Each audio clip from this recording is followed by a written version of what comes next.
88,000 सोनकादि महात्मा चक्र तीर्थ में एकत्रित हैं, नाना प्रकार की दिव्य कथाओं का रसपान कर रहे हैं सोनकादि महात्मा। एक दिन की बात है, जो सोनकादि महात्माओं के प्रमुख थे श्री सूत जी महाराज, उनके पास में जाकर के निवेदन किया, प्रार्थना की, हे भगवन इय घोरे कलो प्रायो जीवश्चाम सुरता कलेशे क्रांत से तस्यैव सोदने किम परायणम। भागवत के महात्म्य के पहले अध्याय का 6वां श्लोक, जिसमें सोनकादि महात्मा कहते हैं, हे भगवन ये जीव नाना प्रकार के कलेशों से ग्रसित है, हर जीव, और असुरों की तरह जीवन जी रहा है। दिन में सोता है, रात में जागता है, न सोने का ठिकाना न खाने का ठिकाना, कोई मतलब नहीं है। असुरों की तरह अपना जीवन व्यापन कर रहा है। इतना घनघोर कलयुग महाराज। हे भगवान, इस जीव के जीवन का कल्याण कैसे हो? भक्ति ज्ञान विराग, आप तो विवेको वर्धते महान। भक्ति ज्ञान वैराग्य को बढ़ाने वाली, विवेक को प्रदान करने वाली ऐसी कोई कथा, ऐसा कोई सत्संग आप हमें श्रवण करवाइए जो जीव का कल्याण करने वाली है। सूत जी महाराज कहने लगे, हे सोनकादि महात्माओं, तुमने बहुत सुंदर प्रश्न किया है, बहुत सुंदर बात कही है। इस जीव के जीवन की दशा क्या है, ये भागवत के महात्म्य के पहले अध्याय के 11वें श्लोक में सूत जी महाराज कहते हैं कि काल व्याल मुख ग्रास त्रास निर्नाश हेतवे श्रीमद् भागवतम शास्त्रम कलोकीरेण भासितम। भागवत के महात्म्य के पहले अध्याय का 11वां श्लोक, जिसमें आपकी और हमारे जीवन की दशा बताइए कि कैसी दशा है। उदाहरण से बताया, एक सांप रास्ते से जा रहा था, चलते चलते सामने मेंढक आया और सांप ने अपना मुंह खोला और मेंढक को अपने मुंह में धर लिया। अभी सांप ने पूरा मुंह बंद नहीं किया, थोड़ा मुंह खुला है, पूरा मुंह बंद नहीं किया, लेकिन कोई पता भी नहीं है कि कब सांप मुंह बंद करे, कब उस मेंढक का राम नाम सत्य हो जाए, कोई पता भी नहीं है। अभी पूरा मुंह बंद नहीं किया है। बस यही दशा आपकी और हमारी है। सांप कौन है? वो काल। मेंढक कौन? हम और आप। जैसे वो मेंढक सांप के मुंह में पड़ा है, वैसे हम और आप भी काल रूपी सर्प के मुंह में पड़े हुए हैं। कितना सुंदर भाव है इस श्लोक का, बहुत सुंदर महाराज। हम भी उस काल रूपी सर्प के मुंह में पड़े हुए हैं। जीवन का कोई पता नहीं है। जो श्वास बाहर आई है वो वापस अंदर जाएगी या नहीं, और जो अंदर गई है वो वापस कोई पता नहीं है। पर एक आश्चर्य हुआ, क्या? वो जो मेंढक सांप के मुंह में पड़ा था, थोड़ा सा मेंढक का मुंह बाहर था इसलिए सांसें चल रही थी, उस मेंढक के सामने से एक पतिंगा निकला तो सजनों मेंढक ने अपना मुंह खोला और पतिंगे को अपने मुंह में धर लिया। बस यही हम और आप करते हैं। हमारी जीवन का कोई भरोसा नहीं है, कोई पता नहीं है, फिर भी एक दूसरे की टांग खींचे बिना हम नहीं रहते। हमारे सामने वाले की टांग तो, बस यही दशा है आदमी की। हाँ, कोई पता नहीं है कि काल का हथौड़ा कब पड़ेगा और कब कल्याण। भैया समय दौड़ रहा है, अरे दौड़ा जाए रे समय का घोड़ा, दौड़ा जाए रे समय का घोड़ा, दौड़ा जाए रे समय का घोड़ा, हाँ दौड़ा जाए रे समय का घोड़ा। अब भी समय है मान जमूरख, अब भी समय है मान जमूरख, अब भी समय है मान जमूरख, अब भी समय है मान जमूरख,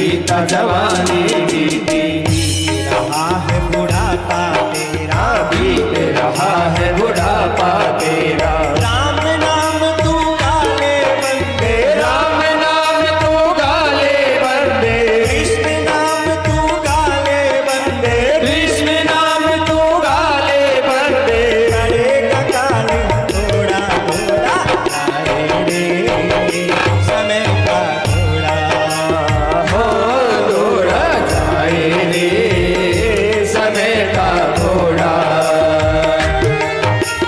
अब भी समय है मान जमूरख, अब भी समय मान जमूरख, अब भी समय है मान जमूरख, अब भी समय है मान जमूरख। पड़ेगा काल थोड़ा थोड़ा जाए रे समय का घोड़ा।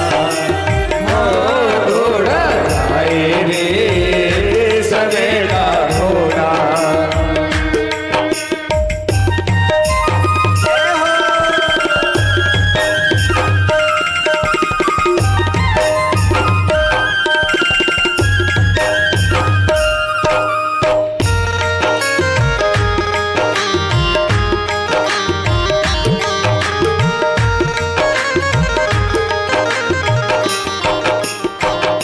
जय जय श्री राधे श्याम। अरे दौड़ा जाए रे समय का घोड़ा। क्या करें कि अब भी समय है मान जमूरख, अब भी समय है मान जमूरख, नहीं पड़ेगा काल हथौड़ा, दौड़ा जाए रे समय का घोड़ा। अब भी समय है मान जा मूर्ख, नहीं पड़ेगा काल हथौड़ा। बचपन बीता जवानी बीती और बीत रहा है बुढ़ापा तेरा। सूत जी महाराज कहते हैं, हे सोनकादि महात्माओं, ऐसे काल के गाल में पड़े हुए जीव के लिए ये जो भागवत के सुंदर सुंदर भावपूर्ण जो श्लोक हैं, आहा, जो मेरे प्रभु का वांग्मय स्वरूप है इन सांवले सांवले अक्षरों में, बोले इनके भाव को जो हृदयंगम कर लेता है, अपने हृदय में धारण कर लेता है, बोले फिर इस काल से डरने की जरूरत नहीं है। सजनों, भागवत का हर श्लोक हमें जीवन में एक नई दिशा प्रदान करता है। भागवत किस लिए सुनते हैं? ताकि हमें एक नई दिशा मिले। भागवत में हमारे जीवन के बारे में ही लिखा है, कैसे जिएं, क्या करें, कैसे रहें, क्या करने से क्या होगा। और जो ध्रुव प्रहलाद की जो कथाएं हैं ना, ये उन भावों के बाद में उनका उदाहरण है, उनका उदाहरण है। कैसे जीना चाहिए, कैसे रहना चाहिए, क्या करना चाहिए। और हम जब बार बार इन कथाओं को सुनते हैं तो सजनों, जीवन में दो चार बातें तो उतर ही जाती है। और एक भी बात, एक भी श्लोक का भाव अगर जीवन में उतर गया, मैं कहता हूं और कुछ 7 दिन में आप नहीं सीखो, केवल एक बात सीख लो। क्या? अपने बड़ों का सम्मान करना। बस हो गया आपका कल्याण, हो गई भागवत कथा सफल मेरे भाई। और कुछ मत सीखो, इतना सीख लो कि अपने बड़ों का सम्मान करना हमने सीख लिया। अपने माँ बाप का, जन्म देने वालों का, हम मूर्ति में भगवान मान लो नहीं मान पाते हैं, कथा नहीं सुन पाते हैं, लेकिन जन्म देने वालों को अगर हमने भगवान मान लिया और भगवान मान करके उनकी सेवा कर ली, तो भी सजनों वो परम पिता परमात्मा प्राप्त हो जाएंगे। गारंटी की बात है, परमात्मा मिल जाएंगे। बस यही कथा का सार है। और इस सार को समझाने के लिए इतनी बड़ी महाराज ये रचना करनी पड़ी, और उसके बाद भी हम समझ नहीं पाते, केवल ध्रुव प्रहलाद की कहानियों में रह जाते हैं। हाँ,